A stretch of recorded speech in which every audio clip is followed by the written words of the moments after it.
ತುಮಕೂರು ವಾಯ್ಸ್ಗೆ ಸ್ವಾಗತ ಸ್ನೇಹಿತರೆ. ಸಬ್ಸ್ಕ್ರೈಬ್ ಆಗಿಲ್ಲ ಅಂದ್ರೆ ಈಗಲೇ ಈ ಕೆಳಗೆ ಕಾಣುವ ಸಬ್ಸ್ಕ್ರೈಬ್ ಬಟನ್ಗೆ ಈಗಲೇ ಕ್ಲಿಕ್ ಮಾಡಿ. ನಾವು ಮಾಡುವ ವಿಡಿಯೋಗಳ ನೋಟಿಫಿಕೇಶನ್ಗಾಗಿ ಬೆಲ್ ಐಕಾನ್ ಅನ್ನು ಪ್ರೆಸ್ ಮಾಡೋದನ್ನ ಮರಿಬೇಡಿ. ವಿದ್ಯಾರ್ಥಿಗಳಲ್ಲಿ ಮುಖ್ಯವಾಗಿ ಶಿಸ್ತು ಬೇಕು. ಶಿಸ್ತು ತುಂಬಾ ಪ್ರಾಮುಖ್ಯತೆ ಹೊಂದಿದೆ ಅಲ್ವಾ? ಮಕ್ಕಳಲ್ಲಿ ಒಂದು ನನ್ನ ವಿನಂತಿ ಇಷ್ಟೇ, ನಾವು ಡಾಕ್ಟರ್ ಅಬ್ದುಲ್ ಕಲಾಂ ಇರ್ಬೋದು, ಕಲ್ಪನಾ ಚಾವ್ಲಾ, ಬಹಳಷ್ಟು ಮಹಾಪುರುಷರನ್ನು ಕಂಡ ದೇಶದಲ್ಲಿ ನಾವಿದ್ದೀವಿ. ಆದರೆ ಅವರನ್ನೇ ಅವರು ಇವತ್ತು ಮಾದರಿ ವ್ಯಕ್ತಿಗಳಾಗಿ ಸಮಾಜದಲ್ಲಿ, ಇತಿಹಾಸದಲ್ಲಿ ಇವತ್ತು ಅವರ ಹೆಸರು ಅಚ್ಚೊತ್ತಿ ಹೋಗಿದ್ದಕ್ಕೆ ಅವರ ಕಠಿಣ ಪರಿಶ್ರಮ, ಶಿಸ್ತುಬದ್ಧ ಜೀವನ, ಸಾಧನೆ ಮಾಡುವಂತ ಛಲ, ಧೈರ್ಯ ಅವರಲ್ಲಿರೋದ್ರಿಂದ ಇವತ್ತವರು ಇತಿಹಾಸದ ಪುಟಗಳನ್ನು ಸೇರಿ ನಮಗೆ ಪ್ರೇರಣಾದಾಯಕರಾಗಿದ್ದಾರೆ. ನಮ್ಮ ಮೈನಾರಿಟೀಸ್ ಮಕ್ಕಳಂತೂ ನಾವು ನೋಡ್ತಾ ಇರ್ತೀವಿ, ಒಂದು ಹೈಸ್ಕೂಲ್ ಲೆವೆಲಲ್ಲಿ 2 ವರ್ಷ 3 ವರ್ಷ ಫೇಲ್ ಆದರೆ, ಪರ್ಫಾರ್ಮೆನ್ಸ್ ಚೆನ್ನಾಗಿಲ್ಲ ಅಂದರೆ ಬೇರೆ ದಾರಿ ಇಲ್ಲ, ಮದುವೆ ಮಾಡ್ಬೋದು.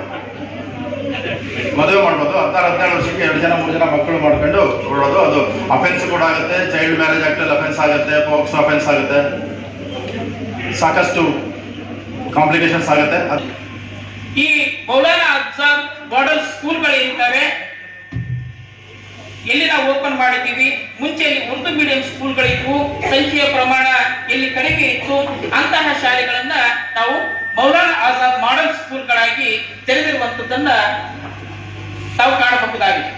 मारती है तब भी पढ़ाने के लिए मोहब्बत में, तभी भी यही चाहती है कि मेरा स्टूडेंट जो है अच्छा पढ़े. वो किस तरह गरीब है, काला है, गोरा है नहीं देखती. टीचर मारती है मोहब्बत में, तब भी क्या चाहती है कि मेरा स्टूडेंट सबसे अच्छा हो.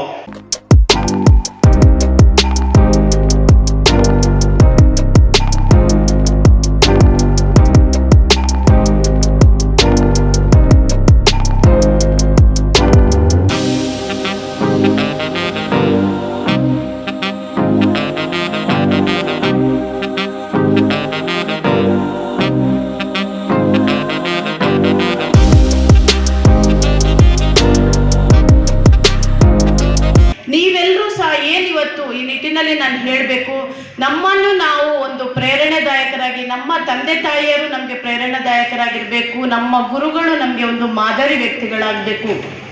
ನಾನಿವತ್ತು ಕೆಲವೊಂದು ವಿಚಾರಗಳನ್ನು ವಿದ್ಯಾರ್ಥಿನಿಯರಿಗೆ ಹೇಳಲಿಕ್ಕೆ ಇಷ್ಟಪಡ್ತೇನೆ, ಅದೇ ರೀತಿ ಪೋಷಕರಿಗೆ ಹೇಳಲಿಕ್ಕೆ ಇಷ್ಟಪಡ್ತೇನೆ.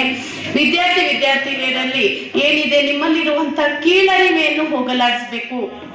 ಮೊದಲನೇದಾಗಿ ನಮ್ಮ ಅಪ್ಪ ಅಮ್ಮ ಬಡವರು ಇದ್ದಾರೆ, ನಮಗೆ ಒಳ್ಳೆ ಮನೆ ಇಲ್ಲ, ನಮ್ಮಲ್ಲಿ ಕಾರು ಬಂಗ್ಲೆ ಇಲ್ಲ, ಒಳ್ಳೆ ಡ್ರೆಸ್ಸಸ್ ತೆಗೆದುಕೊಳ್ಳುವಷ್ಟು ಅಪ್ಪ ಅಮ್ಮನಿಗೆ ಶಕ್ತಿ ಇಲ್ಲ, ಅಪ್ಪ ಕೂಲಿ ಕೆಲಸ ಮಾಡ್ತಾ ಇದ್ದಾನೆ, ದೊಡ್ಡ ಉದ್ಯೋಗಿ ಇಲ್ಲ, ಅಮ್ಮನಿಗೆ ಅಪ್ಪನಿಗೆ ಇಂಗ್ಲಿಷ್ ಮಾತಾಡಕ್ಕೆ ಬರಲ್ಲ, ಪೇರೆಂಟ್ಸ್ ಟೀಚರ್ ಮೀಟಿಂಗಿಗೆ ಶಾಲೆಗೆ ಕರ್ಕೊಂಡು ಹೋಗ್ಲಿಕ್ಕೆ ಆ ಒಂದು ಕಾರಣದಿಂದ ಹೆಸಿಟೇಷನ್, ನಾಚಿಕೆ ಆಗುತ್ತೆ. ಅಥವಾ ನನ್ನನ್ನು ಸರ್ಕಾರಿ ಶಾಲೆಗೆ ಸೇರಿಸಿದ್ದಾರೆ, ಕನ್ನಡ ಮೀಡಿಯಂ, ಉರ್ದು ಮೀಡಿಯಂ ಶಾಲೆಗೆ ಸೇರಿಸಿದ್ದಾರೆ, ನಾನೇನು ಸಾಧನೆ ಮಾಡಲಿಕ್ಕೆ ಆಗ್ಲಿಕ್ಕಿಲ್ಲ. ಸಾಧನೆ ಮಾಡೋರು ಬರೇ ಕಾನ್ವೆಂಟ್ಗಳಲ್ಲಿ ಒಳ್ಳೆ ಲಕ್ಷಗಟ್ಟಲೆ ಡೊನೇಷನ್ ಕೊಟ್ಟಂತ ದೊಡ್ಡ ಶಾಲೆಗಳಲ್ಲಿ ಕಲ್ತವರ ಮಕ್ಕಳು ಅಷ್ಟೇ ಸಾಧನೆ ಮಾಡ್ಬೋದು. ಅಥವಾ ಅಪ್ಪ ಅಮ್ಮ ಸರ್ಕಾರಿ ಉದ್ಯೋಗ ಅಥವಾ ದೊಡ್ಡ ಅಧಿಕಾರಿಗಳಿದ್ದು ಶ್ರೀಮಂತ ಜೀವನ ನಡೆಸುವಂತ ಸಮಾಜದಲ್ಲಿ ಉನ್ನತ ಸ್ಥಾನದಲ್ಲಿರುವ ಮಕ್ಕಳಷ್ಟೇ ಸಾಧನೆ ಮಾಡ್ಬೋದು. ಇಂಥದೆಲ್ಲ ತಪ್ಪು ಕಲ್ಪನೆಗಳಿದ್ರೆ ನಿಮ್ಮ ಆ ತಪ್ಪು ಕಲ್ಪನೆಗಳನ್ನು ನೀವು ಬಿಟ್ಟು ಬಿಡಬೇಕು. ಮುಸ್ಲಿಂ ಮಕ್ಕಳಲ್ಲಿ ಕಾನೂನು ಸ್ವಲ್ಪ ವಿಶೇಷ ಇದೆ ಅನ್ನೋ ಥರ ಮಾಡ್ಬಿಡ್ತಾರೆ. ಮತ್ತೆ ಬೈಗಮಿಗಳು 2 ಮದುವೆ 3 ಮದುವೆ, ಅದಕ್ಕೆ ಕೂಡ ಏನು ರಿಸ್ಟ್ರಿಕ್ಷನ್ಸ್ ಇಲ್ಲ ಅಂತ ಒಂದು. ಈ ಬಗ್ಗೆ ಮಕ್ಕಳಲ್ಲಿ ವಿದ್ಯಾಭ್ಯಾಸ, ಎಜುಕೇಶನ್ ಅವೇರ್ನೆಸ್ ಇದ್ರೆ ಸ್ವಲ್ಪ ಇದೆಲ್ಲ ಸ್ವಲ್ಪ ಅವಾಯ್ಡ್ ಮಾಡಲಿಕ್ಕಾಗುತ್ತೆ. ಮಕ್ಕಳೇ ಮುಂದೆ ಬರೋದಿಲ್ಲ, ಮಕ್ಕಳ ಪೇರೆಂಟ್ಸ್ನ ಅಪೋಸ್ ಮಾಡಿ ಇಂಥ ಒಂದು ಕೆಟ್ಟ ಸಂಪ್ರದಾಯದಲ್ಲಿ ಮುಂದುವರಿಯುವಾಗ ಮಕ್ಕಳು ಅದನ್ನ ಅಪೋಸ್ ಮಾಡಬೇಕಾಗುತ್ತೆ. ಹೆಣ್ಮಕ್ಳು के एक हदीस का एक छोटा टुकड़ा है, मोमिनु अल मिरातुल मोमिन, मोमिन का आईना होता है, मोमिन का आईना होता है. ऐसे अच्छे दोस्तों की दोस्ती करो कि तुम्हें वो आईना बनकर दिखाएं, तुम्हारी गलती दिखाएं.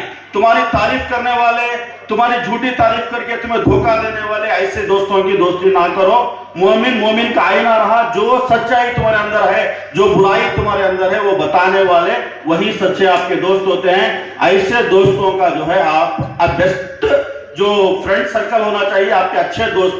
ಈಗ ಎಲ್ಲೆಲ್ಲಿ ಪೋಸ್ಟ್ಗಳು ವೇಕೆಂಟ್ ಇದ್ದಾವೆ ಆ ಒಂದು ಪೋಸ್ಟ್ಗಳನ್ನು ಸಹ ನಾವು ಅತಿಥಿ ಶಿಕ್ಷಕರ ಮೂಲಕ ಫಿಲ್ ಮಾಡುವಂತಹ ಪ್ರಯತ್ನವನ್ನ ನಾವು ಮಾಡಿದ್ದೀವಿ. ಯಾಕಂದ್ರೆ ಕಳೆದ ವರ್ಷ ಸ್ವಲ್ಪ ರಿಸಲ್ಟ್ಗೆ ಎಫೆಕ್ಟ್ ಆಗಿದೆ ಅಂತ ಹೇಳ್ತಾ ಇದ್ರು. ನಾವು ಬಂದ ನಂತರ ಎಲ್ಲೆಲ್ಲಿ ವೇಕೆನ್ಸಿ ಇದ್ವು ಆ ಎಲ್ಲ ವೇಕೆನ್ಸೀಸ್ ಗಳನ್ನ ಅತಿಥಿ ಶಿಕ್ಷಕರ ಮೂಲಕ ಫಿಲ್ ಮಾಡಿ ಇಂಪ್ರೂವೈಸ್ ಮಾಡುವಂತಹ ಪ್ರಯತ್ನ ಮಾಡಿದ್ದೀನಿ. ಅದಕ್ಕೆ ಸಂಬಂಧಪಟ್ಟಂತೆಯೂ ಸಹ ನಿರಂತರವಾಗಿ ನಾನು ಕೂಡ ಮೀಟಿಂಗ್ ತಗೊಳ್ತಾ ಇದ್ದೀನಿ, ವಿಸಿಟ್ ಮಾಡ್ತಾ ಇದ್ದೀನಿ. ಪ್ರೋಗ್ರೆಸ್ ಅನ್ನುವಂಥದ್ದು ಕಂಟಿನ್ಯೂಸ್ ಆಗಿ ರಿವ್ಯೂ ಮಾಡ್ತಾ ಇದ್ದೀನಿ.